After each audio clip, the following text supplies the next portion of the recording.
স্বরচিত কবিতা স্বার্থপর।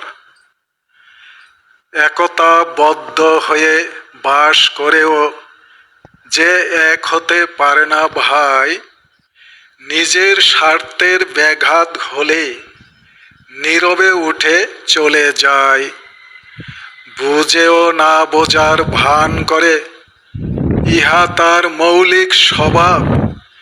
নিজের সুবিধা আদায় করবে, বুঝবে না অন্যের অভাব। বাহিরে সুন্দর, ভিতরে স্বার্থের অন্ধকার, চলে প্রলেপ দিয়ে।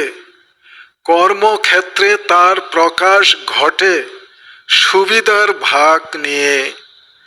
মনের গহীনে ঘৃণা, হিংসা, বিদ্বেষ লালন পালন করে চলে। নিজের স্বার্থ নিয়ে মাথা ঘামায়, অন্যের কথা না বলে।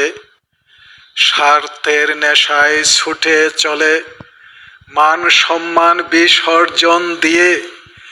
অন্যের সুবিধাটুকু কেড়ে নেয় কৌশলে ভয় দেখিয়ে।